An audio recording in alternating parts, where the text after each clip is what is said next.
نحمده ونصلي على رسوله الكريم اما بعد. د ټولو حاضرینو سامعینو په خدمت کې سلام تحیه پیش کوم. السلام علیکم ورحمت الله وبرکاته. امید لرم هفته به مو ښه تېره شوي، الله هم باقي زندګي م د خیر کا. په دې یو هفته کې چې کومو یارانو زمونږ پیج ته راغلي دي، پیج لایک کړی، فالو کړی، یا چا پروګرام نشر کړی دی، یا چا کتلی دی، یا چا خوښ کړی دی، یا چا ستایلی دی، دغه ټولو مونږ د ډنه شکریا ادا کوو. بعضې دوستانو داد را لېږلی دی، زمونږ حوصله افزایي کړې ده، الله تعالی یې د هغې درجې بلندې وګرځولی کړي. بعضې دوستانو اکثر سلامونه را لېږلي دي، ستاسو د ټولو سلام ته د عقیدت او د مینې د پیرزونو ته وعلیکم السلام ورحمت الله وبرکاته. ستاسو د سوالونو د جوابونو سره موږ حاضر شوي یو. انشاءالله چې په دې هفته کې څومره سوالات ستاسو د خوا نه موږ ته راغلي دي، هغې کې موږ اکثریت حل کړي دي، د هغې جوابونه به تاسو ته انشاءالله تفصیلا مفتی صاحب مبارک نمبروار پیش کوي. که تاسو کې هم چاته څه قسمه اشکال وي، څه قسمه تپوس وي، څه قسمه پوښتنه وي، نو هغې کولی شي چې موږ ته خپل سوال د واتساپ په ذریعې سره راسینډ کړي. واتساپ باندې مونږ ته خپل سوال را لېږلی شي د وایس میسج په ذریعې یا د لیکلو په ذریعې سره. سوال مختصرا را لیکئ یا مختصرا ریکارډ کوئ، خپل مقصد پکې واضح الفاظو سره بیانوئ. د ریکارډ نه بعد خپل هغه وایس میسج لږ دوباره چک کوئ، کله کله आवाज صحیح نه راځي پکې. زمونږ د واتساپ شمیرو نمبر 0336 54 65 134 0336 54 65 134 دا زمونږ د واتساپ نمبر دی. څومره یاران چې زمونږ د پروګرام ګوري، زمونږ د یو غوښتنه ده، یو التماس دی، یو درخواست دی، هغه دا چې دا پروګرام مخکې شیر کړي ګروپونو کې، ایډیانو نام او دغه رنګ چې کوم دی د پیجونو نام، دا پروګرام شیر کړي په نیت د صدقې جاریه باندې. الله تبارک وتعالی به تاسو له دې ډېر لوی اجر درکړي.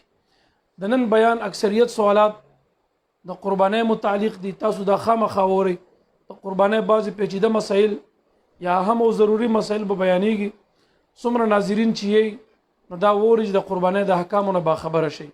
مونږ په دې خپل پروګرام کې یو ځل بیا خپل مهمان خصوصي جناب مفتی صاحب محترم هغې ته هرکلی وایو. هر کله راشي، ستړي مشئ، په خیر راغلي. الله هم درجې بلندې کا، فصاحت بلاغت علمیت کې الله برکات واچوه. زمونږ یو ملګری هغې مونږ ته سلام را لیږي، د هغې سلام ته وعلیکم السلام ورحمت الله وبرکاته. مفتی صاحب محترم الفقیر الخادم د کمنټس په ذریعې باندې دا تپوس کوي چې په سفر کې د ماښام د مونځ طریقه څنګه ده، یعنی په سفر کې به ماښام مونځ څنګه ادا کولی شي. بسم الله الرحمن الرحیم. اورورا په سفر کې د ماښام مونځ چې کوم دی دا به پوره 3 رکعته ادا کولی شي. فرایض یادوم، په سفر کې چې مونځ کې کمی راځي او معافي راځي، هغه 4 رکعتیز مونځ کې راځي. 4 رکعته هغې کې 2 رکعته بیا کول دي، 2 رکعته معاف کېږي. کم چې 2 رکعته مونځ دی د سبا هغه به هم پوره کړي، کم چې د ماښام مونځ دی 3 رکعته هغه به هم پوره کړي، هغې کې کمی نشته دی.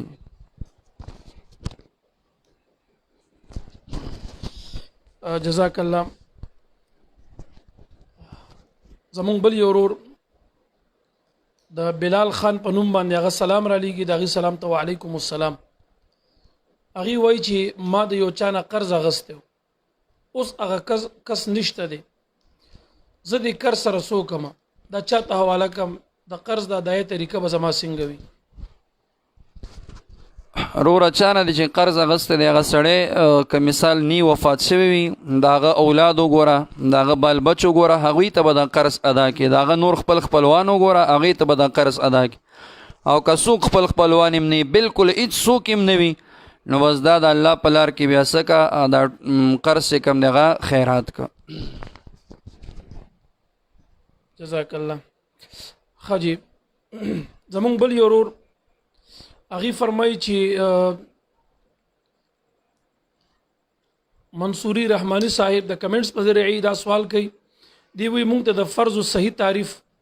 د واجبو، د سنت موقت، سنت زواید، مکروه تحریمی او د مکروه تنزیهی د دې تعریفونه مونږ ته کوي. صحیح تعریف لګ مونږ ته مختصرا بیان کړئ. رورا کم چې فرایض دي نو فرض ویل کېږي د هغې تعریف دی ما ثبت بدلیل قطعی لا شبهة فیه. فرض هغې عمل ته ویل کېږي هغې څیز ته ویل کېږي چې په داسې دلیل سره د هغې ثبوت راغلی وي چې هغه قطعي دلیل وي او په هغه دلیل کې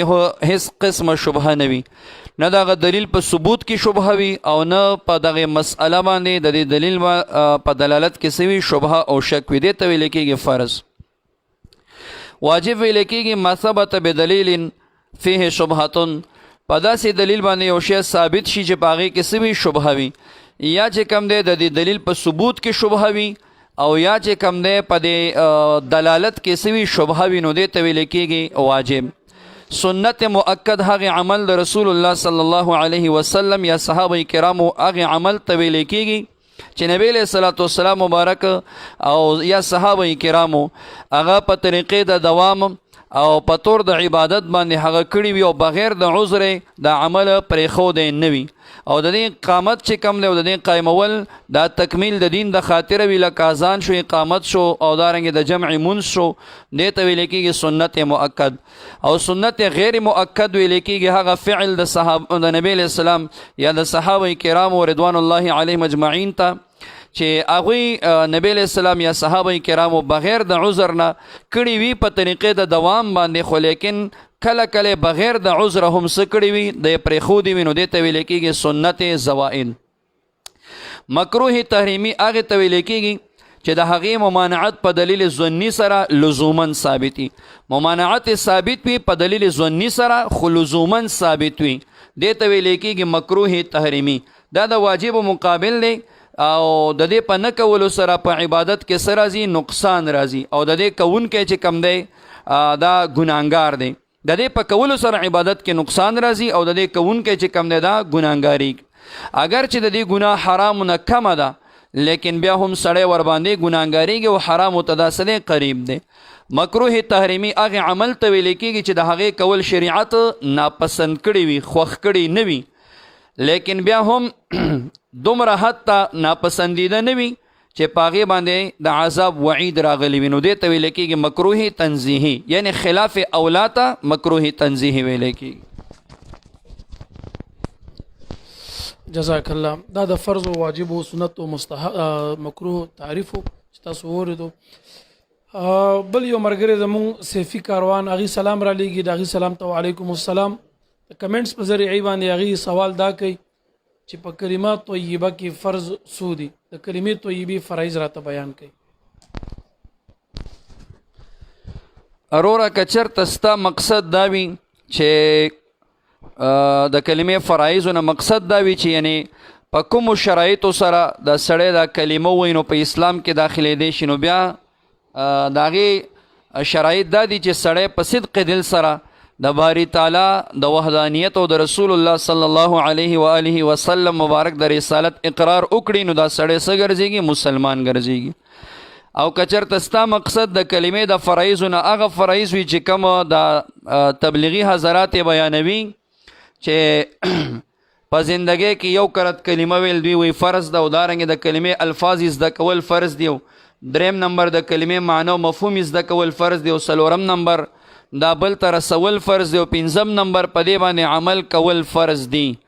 نو دا فرایض نه په قرآن کې ثابت دی او نه چې کوم د حدیثو مبارکو کې ثابت دي، دا د دې د ځان نه جوړ کړی شوي شیان دي. لہذا دغه د که مقصد وي نو دا بیا دغه د تبلیغیان بیانې، خو ما درته نه قرآن کې شته او نه حدیثو مبارکو کې شته، دا د ځان نه جوړ کړي فرایض دي، دا نشته دی. جزاک الله. زمونږ بل یو ورور عالمگیر خان افریدي هغې سلام را لیږي، د هغې سلام ته وعلیکم السلام ورحمت الله وبرکاته. دوی دا سوال کوي تپوس کوي چې یو انسان په ملا امام پسې امام باندې بد عقیدګي یا د بد عملۍ ګمان لري، کم مقتدی چې په خپل امام باندې دا ګمان لري چې دا بد عقیده یا بد عمله دی، د دغه مقتدی په امام پسې منځ کول څنګه دی، کیږي یا نه کیږي ورپسې؟ اروره چې په یقین سره معلومات درته نه وي چې دا امام بد عقیده دی یا بد عمله دی، نو د شک په بنیاد باندې ورپسې مونځ پرې ښودل نه دي پکار. اول سړی تحقیق پکار د چونکې یقینا بد عقیده دی که نه دی.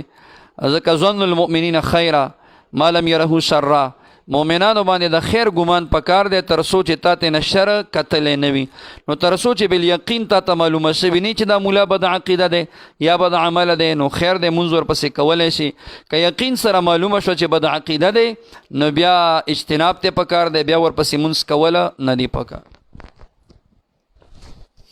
جزاک الله. زمونږ بل یو ملګری اسد الله صاحب هغه دا سوال د کمنټس په ذریعه باندې کوي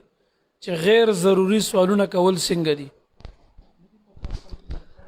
غیر ضروری سوالونه بالکل نه دی پکار. کم سوال کې چې څه دینی فایده نه وي او یو سوال چې تا ته پیښ شوی نه وي، یو واقعه پیښه شوې نه، د هغې سوال هم چې کم دی دا پوښتل نه دی پکار، بلکې شریعت کې دا بد دی. او نبی علیہ الصلوۃ والسلام مبارک چې کله د حج فرضیت بیان ک، اقرا بن حابس رضی الله تعالی عنه یو صحابي دی، نبی علیہ السلام مبارک نے پوښتنه وکړه چې آیا دا هر کال مونږ باندې فرض دی او کنه صرف فقط عمر کې یو کال فرض دی؟ سو کرتی نبی علیہ السلام نه دا پوښتنه وکړه. بیا نبی علیہ السلام ورته فرمایل چې یو ځل فرض دی، او بیا ورته فرمایل کما چرته ویلې وی چې هر کال فرض دی او په تاسو دا فرض شوی نو بیا بسو. مقصد د نبی علیہ السلام دا چې داسې سوالونه کول نه دي پکار. نو لہذا چې کم سوال کې فایده نه وي غیر ضروري سوالونه پوښتل دا پکار نه. جزاک الله. زمونږ د پروګرام کې باید چې مرګري کوشش وکړي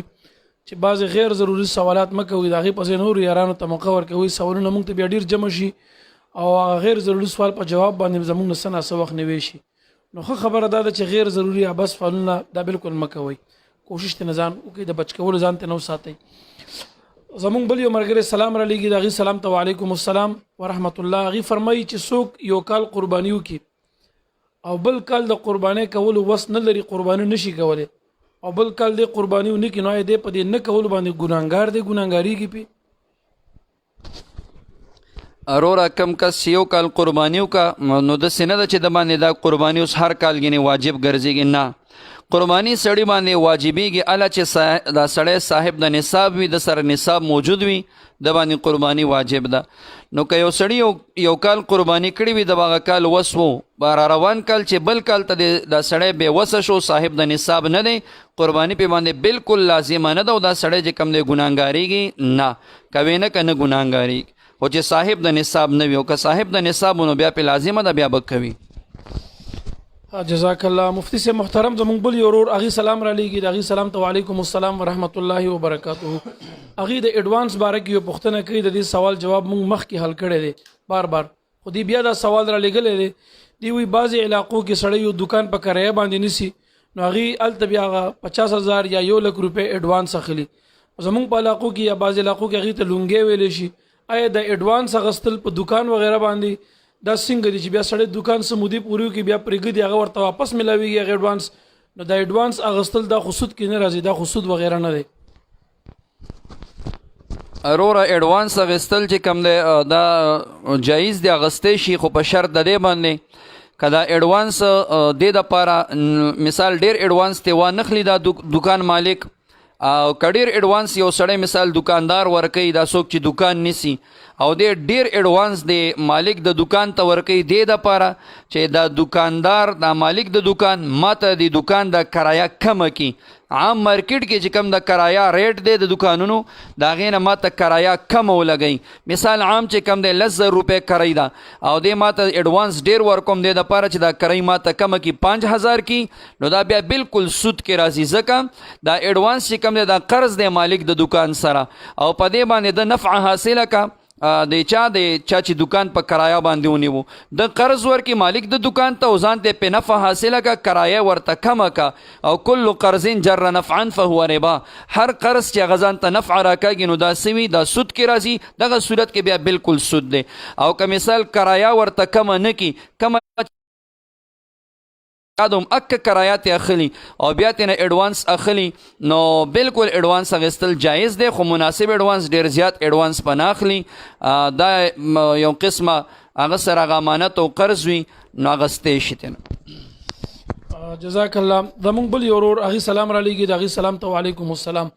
هغې فرمایي یو شخص دی هغه د ماسخوتن مونځ په ولاړه باندې وکړي، فرض یعنی فرض په ولاړه باندې کوم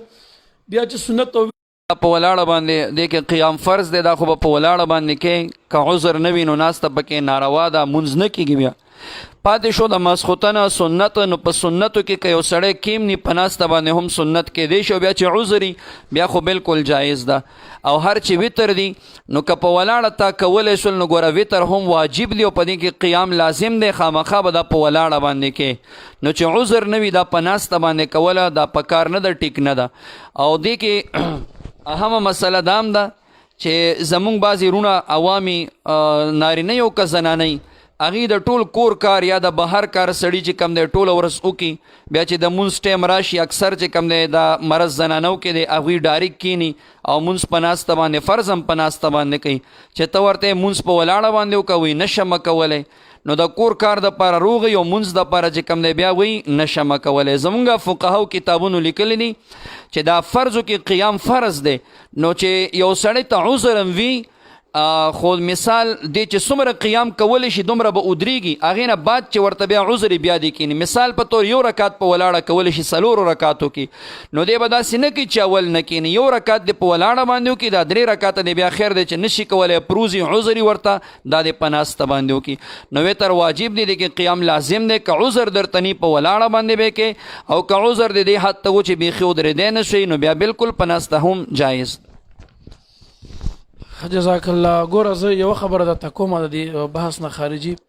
دلیل یا فقهي مسایل مفتی صاحب بیان کړ رب کریم قرآن عظیم الشان کې د منافقانو باره کې الله تبارک وتعالی ارشاد فرمایي اعوذ بالله من الشیطان الرجیم اذا قاموا الى الصلاه قاموا کسالا د منافق علامه دا ده چې کله د منځ ته پاسي نو دا ډېر سس پاسيږي چې پاسيږي مانځ ته نو ډېر سس وي په عباداتو منځونو کې سستی کول دا خو د منافقانو خاصیت یو سړی چې د خدای یره په زړه کې لري د آخرت فکر لري مرګ لري هغه حساب او کتاب سختۍ را یاد کی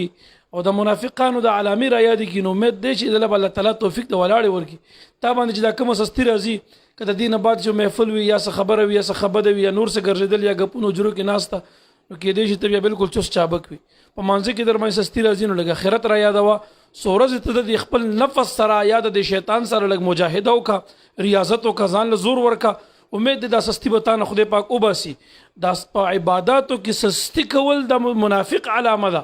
چې یو سړی د سره عبادت کوي نو دا به د چا علامه وي لکه سوچ پکار دی ګوره سستی به کې بالکل مکوي په عبادتو خاص کر منځونو وغیرہ کې آخرت را یادوي ځکه په آخرت کې وړومبه سوال د مانځه باره کې کیږي منځ کې سستی مکوي زمونږ بل یو سلور سوالات را لېږي هغې اول سلام را لېږي ټول ټیم باندې سلام وعلیکم السلام ورحمت الله وبرکاته هغې فرمایي وي ما خپل ماما په خوب ولیدو زمونږ ماما وفات شوی دی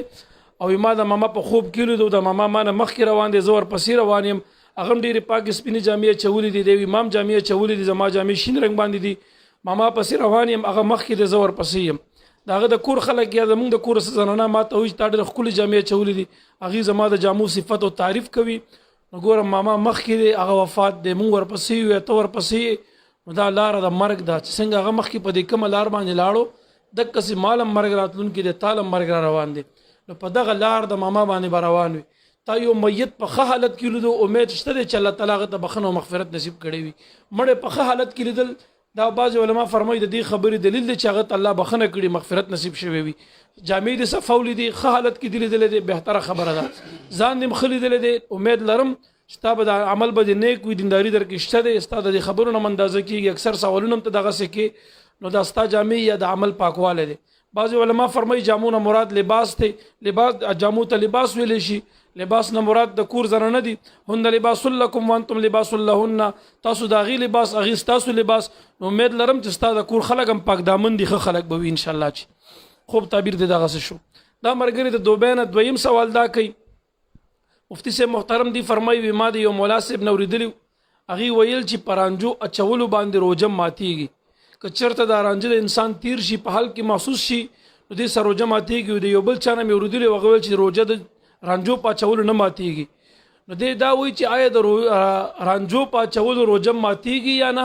او ورسره ضمناً دا سوال هم کوي وایي زه د جمعې په شپه رانجه اچوم د جمعې د شپې د رانجو څه فضیلت په حدیثو کې شته یا نشته دی وروره رانجو اچولو باندې روجه چې کم دی دا نه ماتېږي. زمونږ د فقه چې څومره کتابونه دي ټولو په دې باندې تصریح کړې ده چې په رانجو باندې روجه نه ماتېږي. اگر که یو سړی په حالت د رمضان کې رانجه واچي او د دې هغه توروالی او هغه دغه چې کم دی حلق هم محسوس کړي نو په دې باندې روجه بالکل نه ماتېږي. دا خبره صحیح ده. پاتې شو دا خبره چې د جمعې په شپه باندې رانجه اچول د دې څه فضیلت. نو هر شپه باندې رانجه اچول دا د رسول الله صلی الله علیه وسلم مبارک سنت دی. عبدالله ابن عباس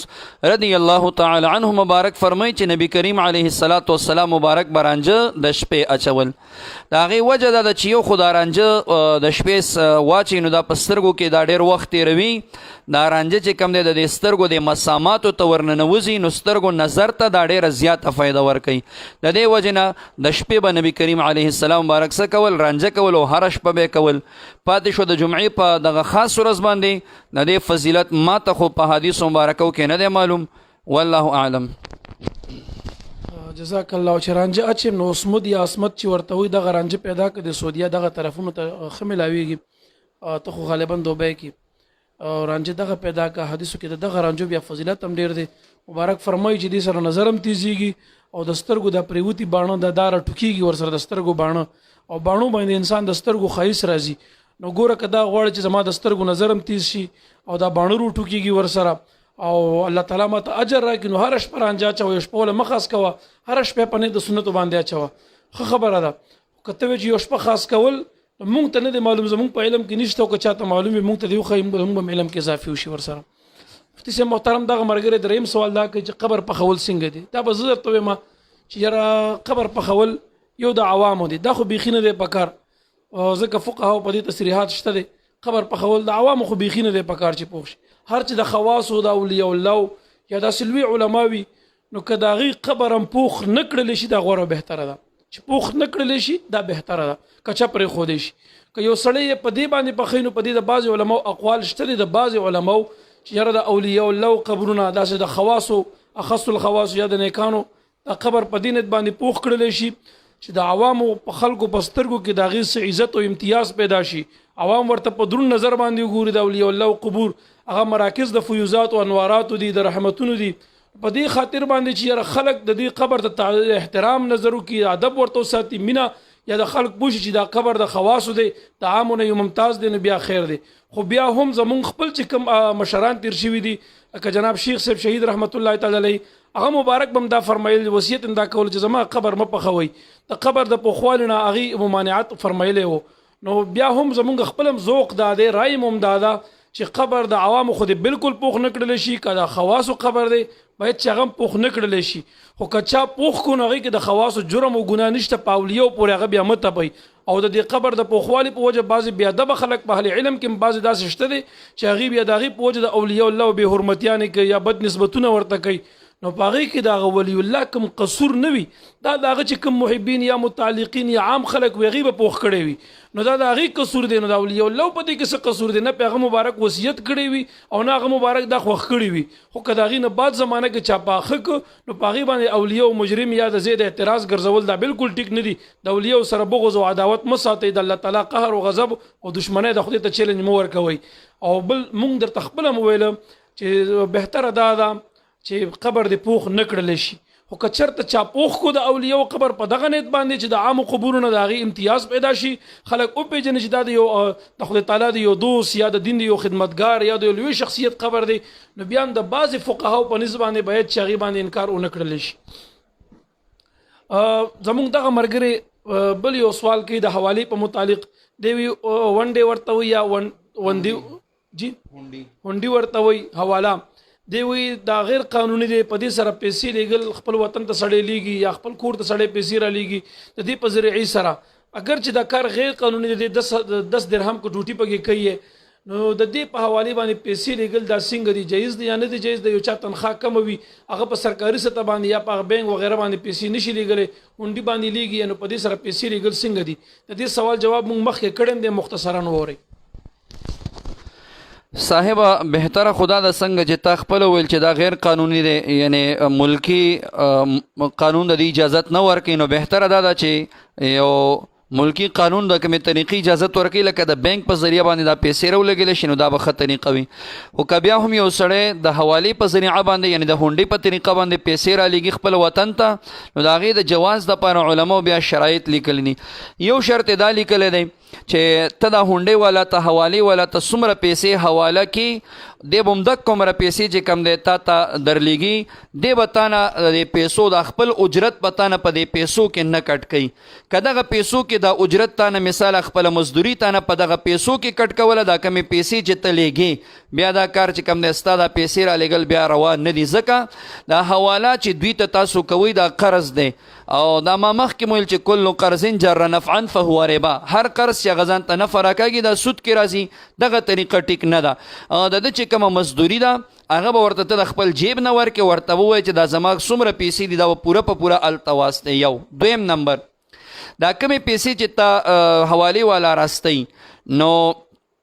مثال په طور ته دوبۍ نه راستئ دراهم راسته پاکستان ته نو دی چې تا ته پاکستان کې دا دراهم درکوي نو که دراهم درته بعیني هم هغه دراهم درکوي نو څو دراهم تا ورکړي دي ټول په ټوله به هغه دراهم ورکوي کمی به ورکوي نه. او که چېرته دراهم نه ورکوي مثال ته دراهم نه لې پاکستاني پیسې ته دلته اخلي نو بیا د درهم چې کم ریټ یې پسه کې په دې مارکیټ کې چې کوم ریټونه وي مختلف یو دکاندار په یو ریټ لې بلې په بل اخلي نو چې کم ریټونه یې په دې مارکیټ کې وي یو ریټ به د هغې ورکوي. کچرته د مارکیټ د ریټ نه ماسوا بل ریټ درکولو نو بیا هم چې کم دی دا جایز نه دی. جزاک الله. مفتی صاحب محترم زمونږ بل ورور سلام را لیږي د هغې سلام ته وعلیکم السلام. هغې وایي مادودیانو یا پنجپیریانو وغیره پسې مونځ کول یا جنازه کول دا کیږي که نه کیږي؟ اروره مودودیانو پسې هم مونځ چې کم دی هغه نه کېږي خو ډېر زیات ګستاخ دي. د بیبي عایشه صدیقه رضی الله تعالی عنها په باره کې زبان درازي کوي دارنګې نورو صحابه کرامو په باره کې چې کم دی هغه زبان درازي کوي د هغې تفاسیر ترې نه ډک دي دغه خو بالکل چې کم دی ناروا دي. پنجپیریان هم چې کم دی هغه د حیات د انبیاو نه منکر دي دارنګې چې کم دی د حیات د قبر نه بعضې د عذاب د قبر نه پکې منکر دي. نو علمای دیوبند دا فتوا ده چې د دوی پسې هم مونځ چې کم دی دا مکروه تحریمي ده یعنی اعاده واجب ده چې اعاده واجب شنو کول د سره په کار نه دي ځکه چې تا باندې یو مونځ دوباره راګرځول واجب شول خو معلومیږي چې شوی نه دی ځکه اعاده واجب ده نو دوی پسې نه مونځ کېږي او مور پسې جنازې کوي. دا ګورې زموږ فتوا نه وخه مفتي صاحب مبارک درته هم فرمایلی خبرو کې چې علماء دیوبند دا لیکلي دي موږ سره دا حوالې شته دی د علماء دیوبند کتبو چې هغې داسې خلکو پسې مونځونه نه کېږي. نو ګوره د دې خلکو د مونځ کولو نه د مجالسو نه د دې د ورتګ نه خواته دې نه ځان وساتئ. زموږ بل ورور عبدالحق سیفي د جلال آباد افغانستان نه سلام را لیږي د هغې سلام ته وعلیکم السلام ورحمت الله. الله دې وکړي چې په خیر باندې وي. دی وایي چې چا د ځمکې دپاره یا د ګاډي دپاره څه پیسې جمع کړي وي 10 لکه یا 15 لکه نو آیا په دې پیسو کې زکات ورکول شته یا نشته دی؟ روره که د کور د پاره پیسې جمع شوي یا د ګاډي د پاره اگر چې دا کور د حاجت اصلي کې راځي ګاډی د حاجت اصلي کې راځي خو دا فقها چې وایي چې کومې پیسې حاجت اصلي کوم حاجت اصلي کې مصرفي نو په هغې باندې زکات نشته. هغې مقصد دا دی چې تا حاجت اصلي کې مصرف کړي یعنی تا په کور اغستی دی نو دا کور حاجت اصلي دی د دې ریټ به نه لګي. اوس زما دا کور دی مثال په طور باندې نو که مثال په دې کال تیر شي زه به کالکولیټر نه رالم چې زما دا کور د 16 لکو روپو دی چې زه ورکې زکات ورکم ځکه دا زما حاجت اصلي دی یا ما سره موټر دی د خرڅ دپاره نه دی زه پکې خپل مدرسې ته ځم راځم نو دا زما حاجت اصلي دی که په دې کال تیر شي زه به ورپسې کالکولیټر نه رالم چې دا د 16 لکو روپو دی چې زه ورکې زکات ورکم. د حاجت اصلي کې مصرفېدل شرط دی چې دې کې مصرف شي بیا پکې زکات نشته.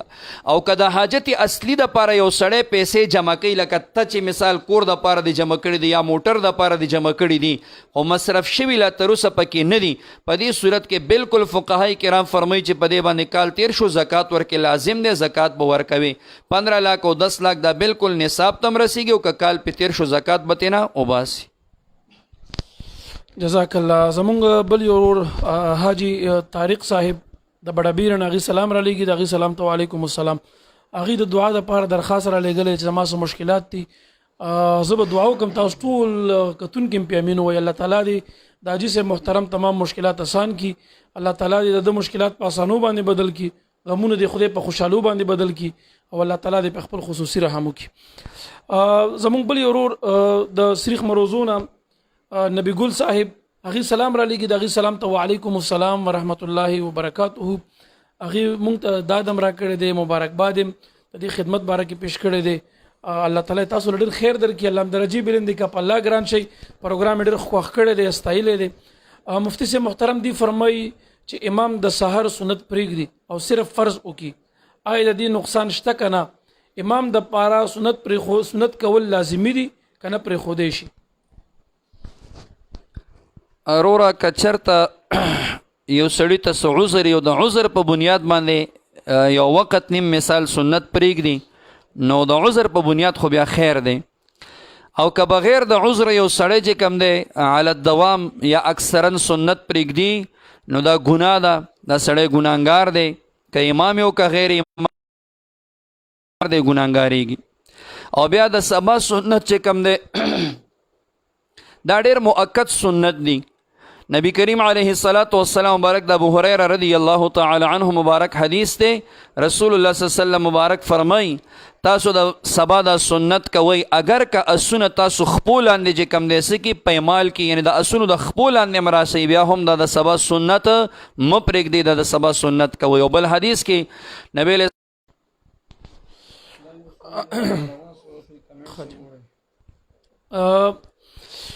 د سحر د سنتو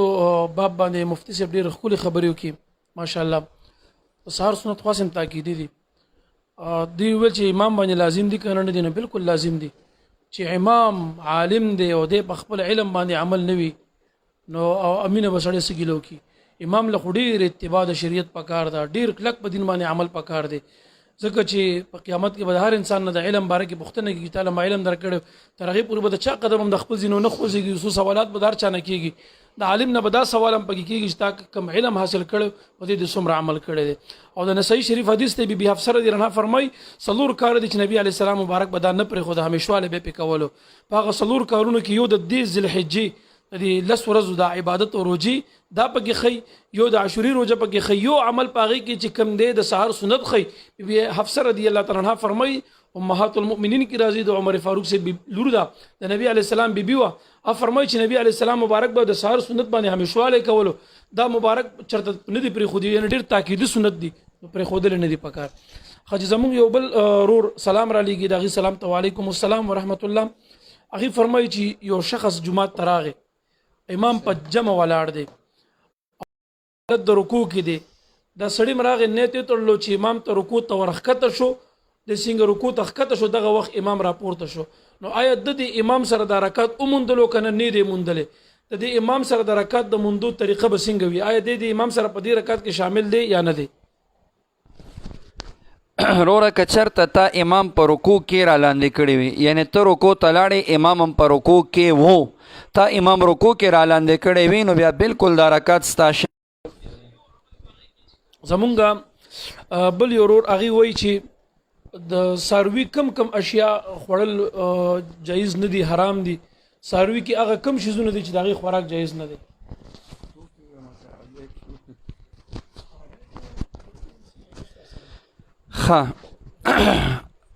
روره فقهای کرام وایي چې اوه شیان داسې دي چې دا په ساروي کې خوړل دا ټیک نه دي. یو د هغې نه بهیدونکې وینه ده، سړی چې دا ساروی حلال کې او دا کمه وینه ترې وبهیږي دم مسفوح، دا بالکل دا خو حرامه ده، نس قطعي سره د حرمت راغلی دی. دویم نمبر د تش او د سماتی چې کم آله ده، که هغه د نر ساروي وي او که د مادې ساروي وي، دا کم ځای نه چې تش او د سماتی کوي دا هم خوړل ناروا دي. دریم نمبر د نر ساروي دا انډې چې دی دا خوراک هم ناروا دي. څلورم نمبر د ډک او د سماتی دا ځای دا خوراک هم چې کم دی ناروا دی. پنځم نمبر غدود، یعنی د دې ساروي په هغه وجود کې چې کومه ستغان وي، ستغان غوندې هغه وینه چک شوي وي، دا هم چې کم دی ټیک نه ده. شپږم نمبر مثانه، د تش او د سماتی چې کم ځای کې جمع راځي هغه کومه تیلی کې مثانه هغه ناروا ده. اووم نمبر تریخې چې ورته وایي دا هم څه شی دی ناروا دی. او صاحب د کنز او دارنګ علامه طحطاوي رحمهم الله د دواړو چې کم دی حرام مغز د دې شاتیر کې چې کم دننه هغه سپین تار وي دې ته هم د دواړو چې کم دی څه ویلی دي ناروا ویلی دي نو که دغه هم ناروا شي لکه څنګه چې د دوو مبارکانو ویلی دي بیا 8 شیان دي او که نه دا ورکې نی نو بیا 9 شیان لیکن دې دواړو دا هم ورکې څه کړی دی شامل کړی دی احتیاط دا دی چې سړی ته نه ځان د دغې نه هم وساتي. حاجی جزاک الله مفتی سے محترم زمونږ بل یو ورور دا تپوس کوي بلکې همدغه ورور دویم سوال دا کوي وایي د بد عقیده او خلکو سره قرباني کول څنګه دي ورسره دویم جز د سوال دا دی چې کوم انسان د بینک نوکری کوي د دغه بینک نوکر پیشه خلکو سره قرباني یوځای کول څنګه دي یا یو دکاندار دی هغه ملاوټ کوي لکه پیو کې څوک باچې یا نور داسې ملاوټ کوي د دغه ملاوټ کوونکي سره یوځای قرباني کول څنګه دي جایز ده یا نه ده جایز؟ اروره قربانی او عظیم عبادت ته او سړی په باندې دومره پیسې هم په دې غریبه کې لګي تقریبا چې ارزان قربانی نن سبا کې دا 25,000 30,000 دا غوا کې یا میخه کې یا بل سروي کې باندې به حصہ راځي نو چې پیسې هم سړی لګي او عظیم عبادت ته چې بیا قبول هم نشي نو دا ډیره به بدی نو دې وجه نه دی کې ډیر احتیاط پکار دی لہذا د بد عقیده سړی نه ځان ساتل پکار دی هغه سره د سره شرکت پکار نه دی چې سړی قربانۍ کې هغه سره شریک شي دغه رنګې که د کوم انسان اکثر کل مال یا اکثر مال حرام وي کل مال حرام وي یا اکثر مال حرام وي نو د هغه نه هم چې کوم د اجتناب پکار دی هغه سره قرباني کول بالکل نه ده پکار که د یو انسان داسې چې د هغه مال حرام مال وي لیکن د حلال مال ذرائع وي حلال مال هم ورسره وي او دی په دې قربانۍ کې بیا حلال مال ورکوي حرام مال نه ورکوي نو هغه سره که بیا سړی شریک شي نو بالکل شریکېدی شي ورسره خو که حرام مال اکثر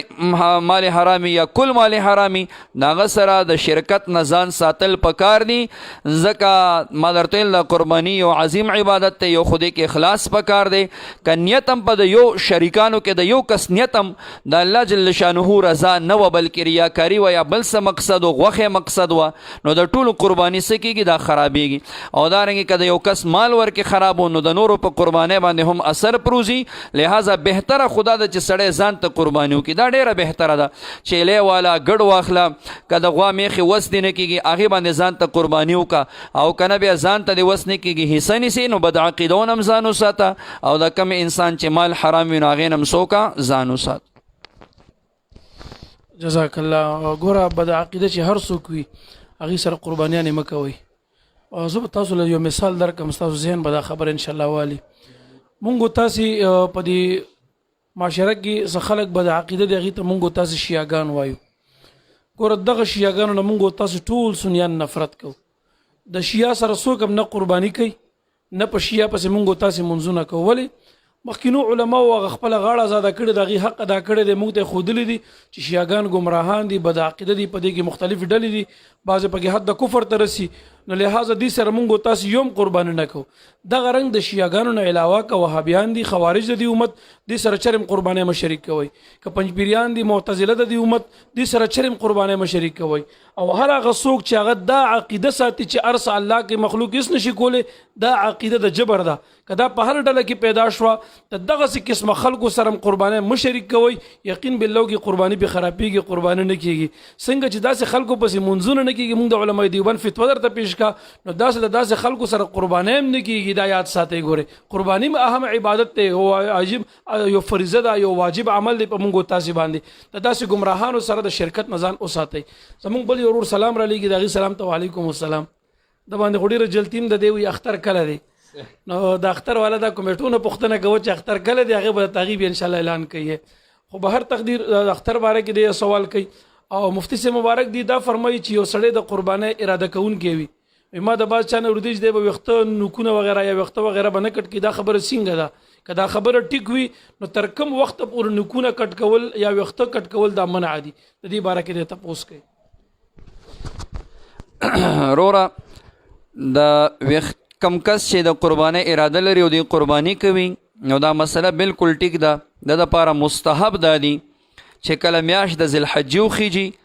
لکه مثال په طور باندې سعودي والا سبا ورځ اعلان کړی دی نن به میاشت خیږي سعودي والا د سبا ورځ د ذوالحجې اعلان کړی دی چې سبا ورځ ته د ذوالحجې اوله ورځ ده نو د یکم د ذوالحجې نه د ده چې کوم دی دا پابندي پې شروع کېږي دی به بیا نه ویښته کټ کوي نه به نوکان کټ کوي نه به نور سنت اخلي او دا به تر کم وخته پورې دا کار ورته مستحب دی ثواب دی ورکي دا به تر کم وخته پورې دا به د قربانۍ تر وخته پورې چې قرباني وکړه هغې نه وروستو دی بیا نوکان هم کټ کولی شي ویښتان خپل سنت چې کم دی دا کټ کولی شي نو که د قربانۍ اراده د چا وي د یکم د ذوالحجې نه مخکې لکه مثال بېګا ته شپې ته د ته په کار دا دی چې نوکان کټ کړي ویښتان خپل برابر کړي سنت برابر کړي ځکه دا بیا 10 ورځې دي دا بیا ډېر زیات غټیږي نو بهتره دا ده چې دا مخکې کټ کړی شي خو که د 10 ورځو کې هم دا نوکان ډېر زیات غټ شول چې په هغې کې بیا خیرین خلی ویښتان ډېر زیات سنت ډېر زیات غټ شول مثال بریتان چې هغه په ترکارۍ اوبو کې لګیږي نو بیا هم هغه چې کم دی کټ کولی شي ځکه دا یو مستحب عمل دی سړی پې ګناهګارېږي نه خو ثواب ورکې شته چې سړی وکړي نو بهتره خبره ده دغه وختو او دا مثلا شته دی ثابته ده تا اورېدلې ده نو ټیک جزاک الله بس نن د سعودي په حساب باندې اوس ټایم داخل شوی دی که دینه بعد چا مخکې نوکونه کټ کړي ښې کړي دي ویښتې کټ کړي ښې کړي دینه بعد حتی الوس مه کټ کوئ خو که چا کټ کړو نه قربانۍ کې فرق راځي او نه پې څه ګناهګار دی ترک د مستحب وي کو د ثواب نه محروم پاتې شو زمونږ بل یو ملګری دا تپوس کوي چې د حاجیانو عرفه او زمونږ عرفه یو ده که نو او بس تقریبا هلته چې عرفه وي کله چې حاجیان په میدان د عرفات کې راغونډ شي او د هغې د حج عظیم دا رکن ادا کېږي بس دغه ورځ ته عرفه ویلی شي په اسلام کې خو یوه عرفه ده دویمه مونږ ته نه ده معلومه که تاسو راته وښودو نو مونږ بس تاسو شکریه ادا کړو اسلام کې یوه عرفه ده همدغه ده چې حاجیان په میدان د عرفات کې راغونډ شي یو روایت ما ته داسې معلوم و چې یو ځل بي بي عایشې رضی الله عنها ته مسروق صاحب غالبا راغی مدینه منوره کې او هغه چې کوم دی دې کره مېلمه شو بیا یې څه اوبه غوښتې هغې مبارک غلام ته ویل دله شربت وروړه هغه وله شربت ورکو بیا چې هغه اوس کړل نو دې مبارک تپوس وکړو چې تا نن روژه نه ده نیولې نن عرفې ورځ وه نو هغه ورته وایي چې زه شک یم چې نن عرفه ده او که نن یوم النحر دی د قربانۍ ورځ ده او که د عرفې بي بي عایشه رضی الله عنها ورته فرمایي چې عرفه هغه ده چې کله حجاج په میدان د عرفات کې راغونډ شي دي ته یوم العرفه ویلی شي او یوم النحر هغه دی چې کله امام هلته راشي بیا قرباني کوي نو دغه یوم النحر دی نو غرض همدغه دی چې عرفه هم هغه ده چې حاجیان په میدان د عرفات کې راغونډ شي ښه جي زمونږ بل یو ملګری هغه سلام رالیږي هغې فرمایي چې قرباني کول په چا باندې فرض او لازم دي بیا فرمایي که د چا پلار قرباني وکړي نو آیا د پلار په قربانۍ کولو باندې د زوی غاړه ازادیږي که نه ازادیږي روره قربانی واجب ده د امام سے مبارک په نیز باندې فرض نه ده واجب ده او صاحبین وی سنت مؤکد ده خو بچا چا واجب ده نو کوم سړی چې صاحب د نصاب یا زنانه چې صاحب د نصاب وي صاحب د نصاب دا مقصد که زنانه وي او که سړی وي چې ورسره یا 19 تولې سره زر وي یا که 19 تولې سره زر نه وي 52 تولې چاندي ورسره یا که 52 تولې چاندي ورسره ني او 7.5 تولې سونم ورسره ني نو د 52 تولې چاندې چې کم قیمت ته هغه ورسره موجودي د هغې پیسې برابر پیسې ورسره موجودي مثال نن سبا چې چاندي توله په 100 ده نو ته به زرګر نه پوښتنه وکړي هغه به بیا مثال 1500 باندې شوه نو 1500 ته به په 52 کې ضرب ورکړي حاصل ضرب چې سره ووتو دا نصاب دی یا د دغه نصاب قیمت در سره موجودي یا که قیمت هم نشته سامان د تجارت دی مثال دکان دی د تجارت دپاره د هغې سامان قیمت به ولګې که هغه د 52 تولې چاندې قیمت ته رسېده نو بیا هم صاحب نصاب یا په کور کې داسې سامانونه دي چې هغه اضافي دي هغه په کال کې نه راغستلی کېږي استعمال کې نه راځي دا اضافي سامانونه د کور دا به حسابولی شي انسان چې کم دی 3 جوړو نه زیاتې کپړې وي دغه کپړې چې کم دی دا به حسابولی شي نو که ستا په کور کې د اضافي سامانونو قیمت دا 52 تولو چاندی ته ورسېدو یا څه اضافي سامانونه څه تا سره پیسې وي څه سامان د تجارتو دا ټول را یوځای کړی شي او د هغې قیمت چې کم دی 52 تولې چاندی ته ورسېږي د هغې قیمت ته نو بیا دا سړی صاحب نصاب دی دا چې هر څوک دی که سړی که زنانه په دې باندې بیا قرباني څه ده بالکل واجب او لازمه ده بیا به قرباني کوي دویم څه سوال ښه دویم دا چې د پلار په قربانۍ د زوی غاړه ازادیږي که نه ازادیږي نه که یو پلارم مالداري زویم مالداري پلارم صاحب د نصابي زویم صاحب د نصابي نو پلار به ځان ته قرباني کوي زوی به ځان ته قرباني کوي د پلار په قربانۍ د زوی غاړه دا نه خلاصېږي قرباني په هر چا باندې ځان ته واجب ده او که پلار مالدارو او زوی چې کم دی غریب دی پلار قرباني وکړه نو په زوی باندې شته نه غاړه بند نه نو آزاده به شي غاړه خواله ازادېږي چې بند وي د هغه غاړه بند نه ده ځکه هغه غریب دی مسکین دی هغه باندې قرباني واجب نه ده او پلار باندې واجب و هغه ادا کا بیا بالکل چې کم دی ګناهګار نه دی زوی جزاک الله زموږ دا پروګرام مخکې کوشش وکړي نشر کوي پیجونو نه ایډیانو نه د ګروپونو نه حتی الوسط د نیکۍ په دې کار کې موږ سره خپله حصه خامخا واخلئ او کم یارانو چې زموږ ته د کمنټونو کې سوالونه رالیږي سلامونه رالیږلي دغه ټولو سلام ته وعلیکم السلام ورحمت الله چا ستاینه کړې ده الله تعالی د هغې ډېر خوشحاله کړي سوالات لا ډېر پاتې دي تنګېږي ما زموږ یو ملګري بیمار دی او زه ډېر تکلیف لرم بیمار یم زما په کور کې هم څه بیماري ده او د کور خلک مې ډېر بیماران دي نو هغه یو دا وایي چې زه فقیر یاد کړم چې دې ته وایي چې خاص دعاګانې راته وکړي نو دعاګانې موږ کړي هم دي درته آینده کې هم درته کوو انشاءالله اوس هم دعا وکړو چې الله تعالی د خپلې خولې لاړې دارو کړي الله مو صحت او شفا نصیب کا الله تعالی د خوشحالو زندگی درکا عافیت زندگی د خدای نصیب وګرځولې کا دا باقي عمر د الله تعالی د عافیت په جامو کې تیر کا دا مرګره دام وایي چې ما ته وظیفه یا څه عمل وخایي زه په بیمارو مشکلاتو کې ډېر راګیرم نو الله تبارک وتعالى تا د هر مشکل او بیماری نه خلاص کی ته یو مهرباني دا وکا چې د خپل وس مطابق صدقه کوه لګي کډیر دي ته مګور چې غریب پیاز دی خو پنیاز دی وی رب کریم د انسان اخلاص ته ګوري زړه ته ګوري نه ته ارادي ته ګوري کار سمرستا وسکیږي په اخلاص کوا پټه صدقه کوا مستحق ګور غیره ور کوا په دین باندې چې الله تعالی ما ته صحت او شفا راکړي ګور حدیث مبارک کې راځي وي تاسو د خپل بیمارو علاج په صدقې باندې وکړي د نبی کریم صلی الله علیه وسلم مبارک خلی فرمان دی نو تا د پاره یو پکار د چې ته خیرات صدقه کوا ته د دین باندې کوه چې الله تعالی ما د بیمارو مشکلات نه خلاص کړي صدقه رد د بلا د الله تعالی به تا د تکلیف نه خلاص کی ته وظیفه غواړي ور سره دویمه نو د کوم چې دعا د یونس علیه السلام مبارک وا جناب یونس علیه السلام د کپ ګډه کې چې کوم دعا کوله لا اله الا انت سبحانك اني كنت من الظالمين دغه دعا کوا رب کریم په قران کې فرمای څنګه چې ما یونس علیه السلام ته نجات ورکوم د کرنګ ز مؤمنانو ته هم نجات ورکوم نو ته دا دعا په ځان لازم ونیسه په ډیر ګڼ تعداد سره دا دعا وایا لا اله الا انت سبحانك اني كنت من الظالمين د کور افراد ته مو تاسو مو تیم وایا چې څومره کثرت سره ورت کولای شي تا د پاره فایده من زیاته ده خو د دعا نه مخکې رستو درود شریف زیات وایا عمر فاروق سے مبارک فرمای فقيه ابو الله سمرقندی سے دا روایت ذکر کړی دی چې د کمی دعا نه مخکې رستو درود ویل شي دا دعا د الله په در کې مستجاب ګرځيږي نو خامخا مخکې رستو دی وظیفه نه درود شریف وایا او ور سره یو وظیفه در تبل خایم یو عمل در تبل خایم او هغه دا دی چې زما روره دا د شفا آیاتونه شپږ آیاتونه دی په قران عظیم شان کې د شفا چې هغه کې لفظ د شفا راځي اذا مرضت فهو يشفين فيه شفاء للناس وننزل من القران ما هو شفاء دا شپږ آیاتونه دی یو قاری سپ ته چرته وایا ما ته قران کې د شپږ وړ آیاتونه د شفا راواړه دغه آیاتونه زده که سحر ما خام ځان لپاره وبدموا یا یو نیک صالح انسان ته مال په وبد مواد تر سلويخت ورځ د دې وبدم کا هغه وبوس کا د لوی الله نه د مهربان خدای نو امید شته چې تعالی الله صحت او شفا درکړي الله دې صحت یاب او شفا یاب درلیکا خجی مفتی سے محترم زمون بل یو مرګره سلام را لګي دغه سلام ته وعلیکم السلام هغه فرمای په غسل کې ګرځیدل څنګه دي د غسل په حالت کې خوراک کول څنګه دي دا دوه سوالات هغه کړی دي د غسل په حالت کې ګرځیدل غسل کې خوراک کول دا جایز دي یا نه دي جایز رورا کچرتا یو سړی غسل کوي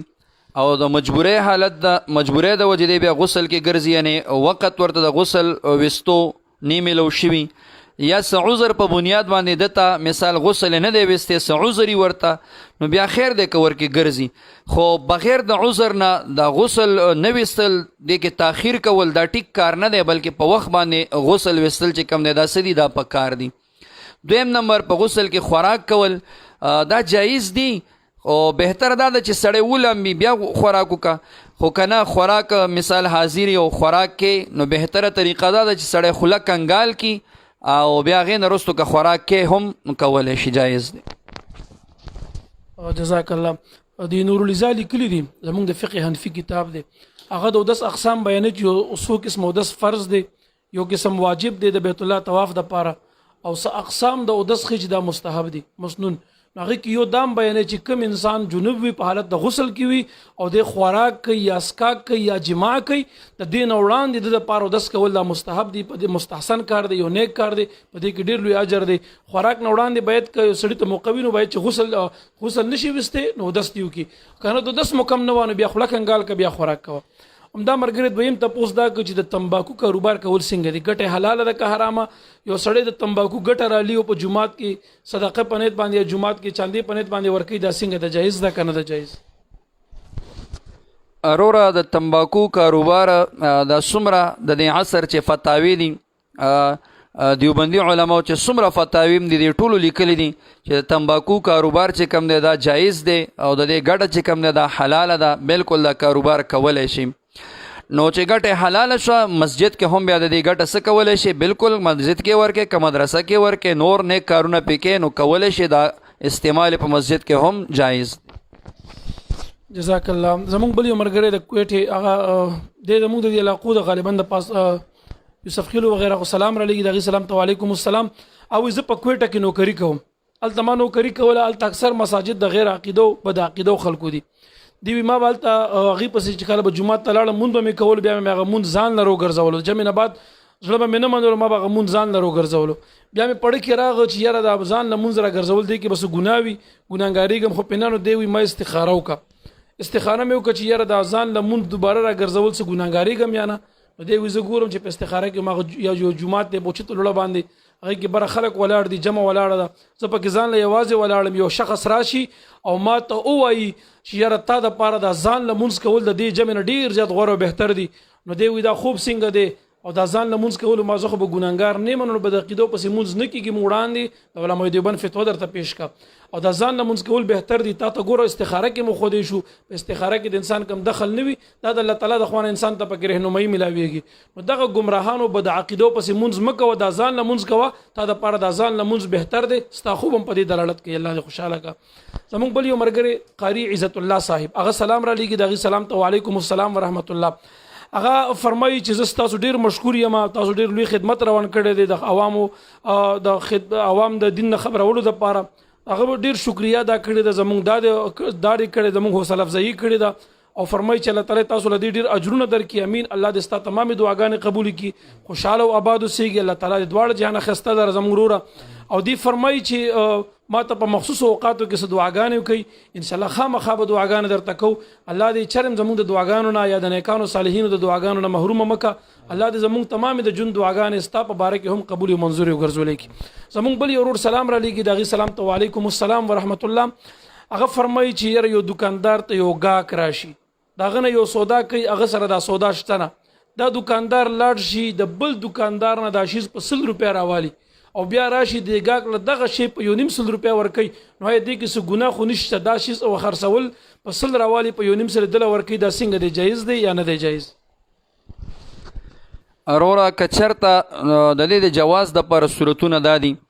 کچرته دا یو دکاندار دی بل دکاندار سره د اول نه خبره کړي او دی ورته ویلي چې الکه بعضې وخت به داسې راځي چې یو مال به زما سره نه وي، ګاهک راځي نو زه به راځم هغه مال به ستا دکان نه اوچتومه، خو چې کم د بازار ریټ دی ستا چې په کم ریټ باندې راوړی دی کم بازار ریټ دی هغه ریټ به زه تا ته در کوم. دا خبرې ورسره کړي او بیا دا دکاندار چې د هغې دکاندار نه چې کم دی سامان رالي او دلته په ګاهک باندې خرڅوي، دا بازار د ریټ نه مثال چې کم ریټ دی په کم هغه راوړی دی اضافي باندې خرڅوي، ګټه دی اخلي او هغه سره چې کومه خبره کړې چې تا په کم ریټ راوړی دی هغه پیسې به تا ته در کوم، هغه هغه ته ورکوي، نو بالکل دا کار هم جایز دی دا صورت. دویم صورت دا دی چې د کراتا دا مسله کې د صورت بیان کړی دی، نو کچرته د دکاندار هغې دکان ته لاړ او هغه نه په 100 روپۍ باندې دا شی واغېسته، لکه تا ویلی دي که نه ځان دپاره یې واغېسته چې هلکه دا شی در نه زه اخلم، دا جوړه مثال ما ته په 100 روپۍ راکه، هغه په 100 روپۍ خرڅه که او دې دکان ته یې دی راوړي، نو اوس خو دا شی د ده دی او دې په ګاهک باندې په 1.5 باندې خرڅوي، نو بالکل جایز ده، ځکه دا خو هغه د هغه نه اخیستی دی، اوس دا د ده مال دی بالکل چې کوم دی داسې پې خرڅولی شي. او که مخکې نه ورسره خبر هم نه کړي او دا شی ته اغستی هم نه دی او دی بیا هلته چې کوم دی ورشي او هغه سره خبرو کې چې لکه بس 100 روپۍ پکې ستا او باقي اضافي زه بیا ځان له په ګرانې خرڅوم نو دا بیا ټیک نه ده ځکه هلته دا خو ګاګ ته زور وځي دکاندار چې په سلې ورکوي خو هغه خامخا ورکوي ګټه کوي په خپل سر خو یې نه ورکوي او دلته دیم ورکې چې کم دی 50 روپۍ ځان د پارم ګټي نو دا زور ټول ګاګ ته وته نو دا کار بیا ټیک نه دی دې نه ځان ساتل پکار جزاک الله لکه مفتی سے مبارک مقصد هم دا شو کنه چې اوس دی ورته وځي تعالی زه دکاندار ناشي زر علامه او هغه درګلته هغه ورمنډه کې هغه 100 روپۍ چې راوالي ته وځامي په یو نیم سلته نه راواغستو خو دروغ هم پکې راغه دوکم پکې راغه بیا نه د پکار دغه سي زمونږ بل یورور رضی الله دراول پندان هغه سلام را لېږي ټول ټیم باندې هغه سلام ته وعلیکم السلام ورحمت الله وبرکاته هغه وایي چې بعض خلک داسې وي چې هغه د قربانۍ کول وس نه لري غریب وي خو د قرباني دي د پاره کې چې زونه کم بیا برابر د خاندان خلک خاندي خلک به خبرې کوي را پسې او د خلکو د وجنه قرباني کوي د الله رضا وی نه وی پکې خو په دې نه باندې قرباني کوي کونه کم د خلک برابر خاندي خلک برابر خبرې کوي د قرباني وس نه لري د خلکو د خندا د وجنه دا سړی قرباني کوي نو دا قرباني څنګه ده دویم سوال وسره دی دا هم کوي چې بعض خلک داسې وي چې هغه په قرباني کې ریاکاری کې غټ سروي والی بیا په نت باندې یا داسې په علاقه کې اشتهار کوي خلکو ته خي او غټ سروي غستې په ډیره بیا باندې او بار بار خلکو ته خي یعنی مطلب دا چې دی وي په دې قرباني کې ریاکاری کول آید سره قرباني برباديږي کنه نه برباديږي یو د ریاکاری باره کې د تاسو کړه سوال خلاصې دغه ده او دویم نمبر دا چې یو سړی دی د پر قرباني کوي کزو نه کم یا برابر خلک خبرې کوي خندا برابر کوي نو د په دې غیرت په نوم باندې د پیسې رالي قرباني کوي نو دا قرباني کیږي یا نه کیږي زمارو دا سیدا چې یو انسان وس نه کیږي نو قرباني په واجب نه ده او کده دې د پر د قرباني کوي چې ما پوره بیا خلک خاندي او د خلکو د وجه کوي نو د الله رضا د پاره قرباني پکار ده باری تعالی فرمای لا ینال الله لحومها ولا دماؤها ولکن یناله التقوى الله ته دا غوخه او دا ویني چې کم ده دا نه رسیږي الله تعالی ته تقوا یعنی اخلاص رسیږي نو خالص د الله جل شانه د رضا د پر قرباني پکار ده دا به پکې نیت وي ک نیت پکې بل څه شو چې ما پورې خلق خاندي د خلکو د وجه کې یا د ریا د پر قرباني کې نو دا قرباني بیا باری تعالی ته قابل قبول نه ده دویم نمبر چې تا دا سوال کړی چې سړی غټ ساروی خلی د ریا د پاره خلی نو ګوره د ریا تعلق د زړه سره دی پاغي باندې الہ العالمین خبرېږي چې د انسان زړه کې ریاکاری ده او کنه ریاکاری نه خالص د الله جل شانه رضا ده کله نیت د ریا د پاره یو سړی غټ ساروی خلی چې زمام خلق صفاتو کې او خلکو ته وخېمه چې ګوره زم د ساروی خلم نو ک نیت پکې د ریا نو ما درته ویل چې ریاکاری عبادت دا نه قبلېږي بلکې ریا ته حدیثو کې شرک خفي ویل شوی دی دا بیا چې کوم دی قابل قبول نه ده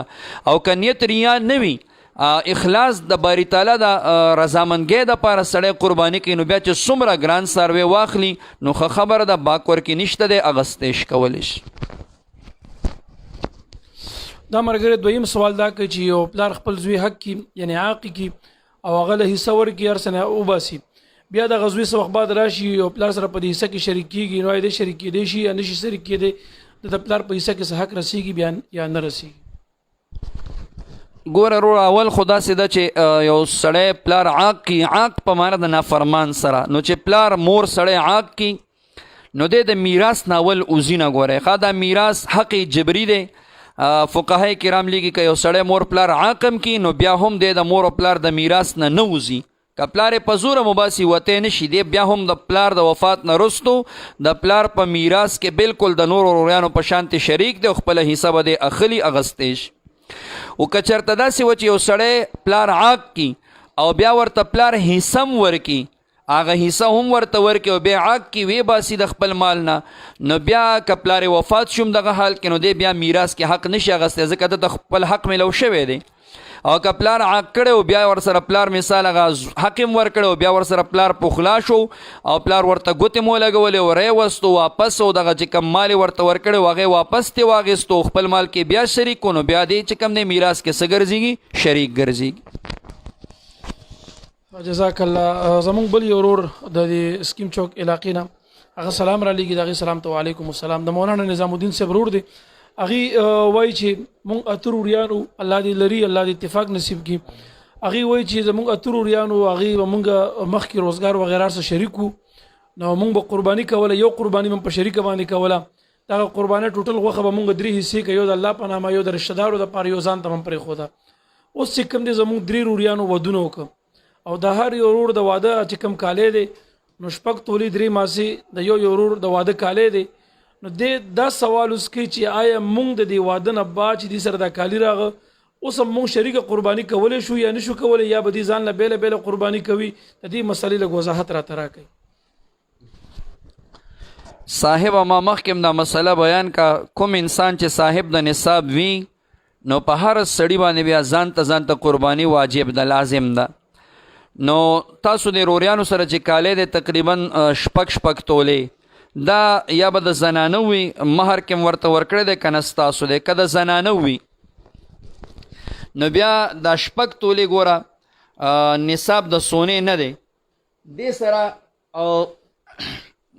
دې سره چې کوم دی بقایا نورې پیسې یا چاندي په کار ده نو د چاندې 9 تولې دا د سونې د 1 تولې سری سره برابرې دي نو دی خو ګوره 1.5 توله شپږ تولې تاسو سره د 1.5 توله سونه کمه ده نو د 1.5 تولې مقابله کې د چاندې چې کم دی تقریبا 9.5 تولې راځي 9 تولې د 1 تولې مقابله د سونې کې شول او 3.5 تولې د 1.5 تولې مقابله د سونې کې شول 9.5 تولې چاندي نو کدی سره 9.5 تولې چاندي و یا 9.5 تولې چاندي نه و خداغي قیمتو نن سبا مثال 1500 کې واچونو چې 1500 ته په 10.5 کې ضرب ورکې حاصل ضرب چې سره راځي تقریبا 15000 صد پاسه 15000 روپے راځي نو کداغه دې سره دغه پیسې وي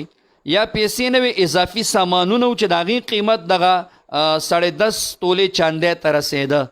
نو بیا په دې صورت کې په هر یو فرد باندې ځان ته قرباني صدا دا لازمه ده کدا کاله د زنانه وي او کدا سړی نو چې د هر چا وي او دغه 10.5 تولو چاندې پیسې هم ور سره وي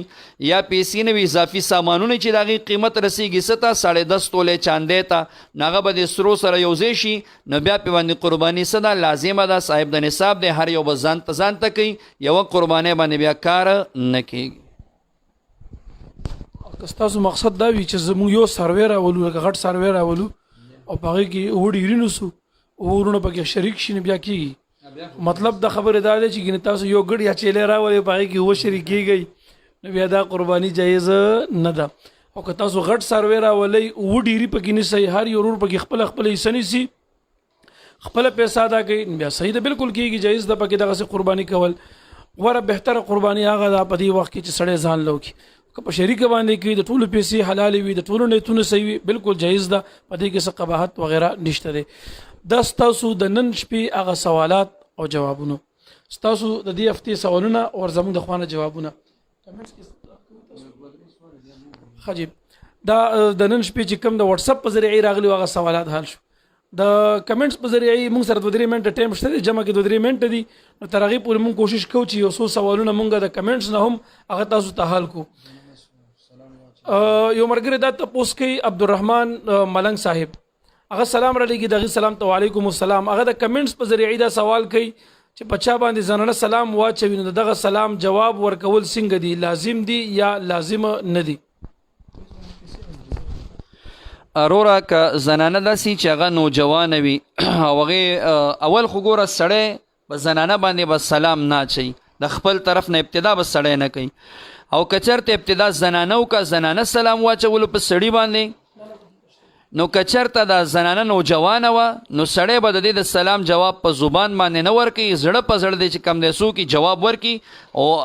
په زبان باندې به نه ورکوي ځکه دې کې خوف د فتنې دی او که زنانه بوډۍ وه او یره د فتنې نه وه نو بیا چې کم دی د سلام جواب په زبان باندې هم ورکولی شي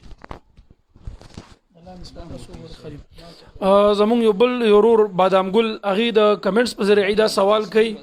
چې په دم باندې یا تعویز باندې پیسې اغستل دا ثواب ده که ګناه ده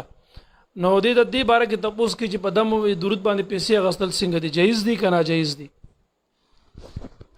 روره دم او تعویز باندې پیسې اغوستل چې کوم دی دا بالکل جایز کار دی حلال کار دی او د صحابه کرامو نه ثابت ده بلکې نبی کریم علیه السلام مبارک هم د دم باندې چې کومه شکرانه اغوستلی شوې د صحابو ته یې فرمیلي چې ما هم ورکې شریک کړئ غالبا د ابو سعید خدری رضی الله تعالی عنه روایت ده چې دی